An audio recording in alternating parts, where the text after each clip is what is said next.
All right, so moving on to the final segment, we're going to pivot over here to the world of college football, and I'll be sharing my favorite moments and games from week 6 of the college football season. So I have 3 games for you guys in this segment.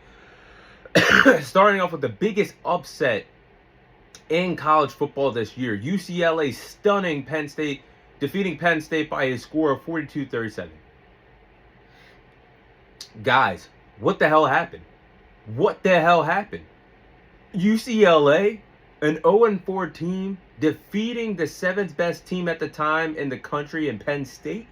This is why we watch college football. UCLA has been all over the place for the wrong reasons this year.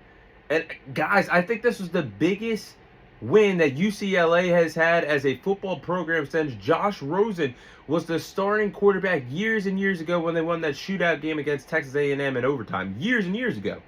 But fast forward to 2025, this UCLA football program has been through it all this year. They fired their head coach. They fired their 2 coordinators. And then they pull off the biggest upset of the year. And they had a 33-year-old offensive coordinator or offensive play caller who hardly knew how to work the damn headsets on the sideline Saturday against Penn State. But he helped UCLA defeat Penn State. And Nico at the quarterback position, we know he's been all over the place. We know the story of him leaving Tennessee, entering the transfer portal. But I will have to give him his props. He played really good against Penn State. Got it done with his arm. Got it done with his legs. He had 2 passing touchdowns. Had 128 rushing yards. 3 rushing touchdowns. A total of 5 total touchdowns against Penn State. But, man, Penn State, this was supposed to be their get-back game, their revenge game, after blowing the game last week at home against Oregon in double overtime in the whiteout environment. They were supposed to blow the roof off of UCLA. Kick their ass, BTA. But instead, it was UCLA that embarrassed, UCLA that embarrassed Penn State. Guys, this loss hurt Penn State so bad, they're not even ranked in the country anymore. And their whole aspirations to chase a national championship this year, poof, gone. They're not even ranked in the top 25. There is no coming back if you're Drew Aller. It's done.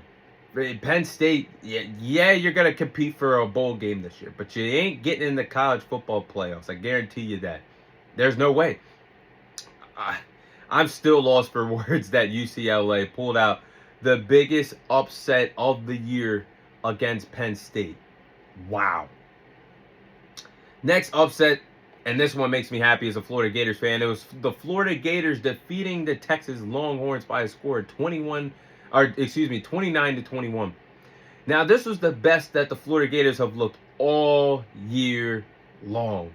Finally, it only took you to week 6 to figure it out when you started off at 1-3. But the Florida Gators look good in the swamp against Texas. I mean, everything was working for Florida on the offensive side of the ball, the defensive side of the ball. Again, this is the best that the Florida Gators have looked all year long. And DJ Lagway came to play at the quarterback position, played well, 298 passing yards, 2 passing touchdowns. I would have liked if he didn't throw that interception, but we'll take it. The freshman, the true freshman at wide receiver, Dallas Wilson, made his debut at the wide receiver position. He was very explosive against this Texas secondary. 6 catches, 111 receiving yards, 2 touchdowns in this ball game. And the Florida Gators were getting it done on the defensive side of the ball as well. They played well. Texas could not get the running game going. I think they were held to under 65 rushing yards in this game. They picked off Arch Manning twice, had a total of 6 sacks. Man, this fired me up as a Florida Gators fan, because why couldn't we get this when we were playing Miami, when we were playing other teams early on in the season, LSU? But I think we got to talk about Arch Manning, guys. I think the media hyped up Arch Manning based off the last name that he has, that he represents on his back, and that's a Manning. Being a part of that rich family history. We have to remember that Arch Manning came from a 2A high school, and we're expecting him to be this top lottery pick in the 2026-27 NFL draft, whenever the hell he comes out. But either way, he's not ready, guys. Against his best competition, the big schools, Ohio State, he's been exposed. Against Florida, who was 1-3 heading into this matchup, was exposed. He's not good on the road in hostile environments just yet. And in big moments, he just seems flustered. He seems rattled. He's showing his true colors right now, guys. He's not reading defenses, in my opinion, properly. Holds the ball too much in the pocket. I think Arch Manning possibly is overrated. And how could you say he's not until proven otherwise? Look at the tape against Ohio State week 1. Look at the tape against Florida this previous week. We're not talking about Florida being a top 10 team. This was a 1-3 program that has been steamrolled by offenses this year. And Arch Manning couldn't do much with it. Got some points on the board in the later part of the game, fourth quarter, garbage time. But throughout this game, guys, Florida was in full control. And as a Florida Gators fan, it made me happy. But Arch Manning, we're going to have a conversation about him one day. Maybe a segment very soon if things don't turn around for him. And also, I want to mind you guys, too, just like Penn State, Texas is no longer ranked after this loss. So these were two programs that were probably in the conversation for winning it all this year. And they're not even ranked in the top 25 after the 6th week of college football. That's insane to me. That's why we watch college football.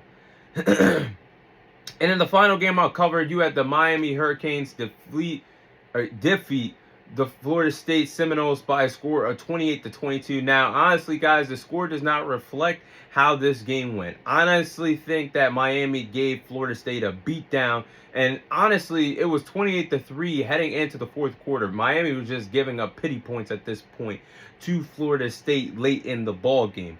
But Carson Beck is really coming together, guys.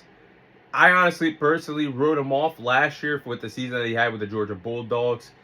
This was a guy that was supposed to be a top-tier pick in the 2025 NFL Draft, but declared to remain in college football, enter the portal, and took over for Cam Ward as he went to the NFL. But Carson Beck has looked really good at the quarterback position for Miami all year long. I think, honestly, he's in the conversation for being the best quarterback in college football this year.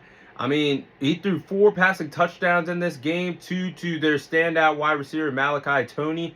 Miami's defense also collected 3 turnovers, picked off Tommy Castagnoli twice, and recovered a forced fumble. So I thought Miami looked really good. They deserve to be where they are this college football season. Those are the 3 games that stood out to me. And those 2 out of 3 upsets, man. That's what makes college football exciting. But that is all the time I have for you guys today. Thank you guys for watching. Thank you guys for listening. This is your host, Thomas Tyree, signing off. And I'll see you guys on next week's episode.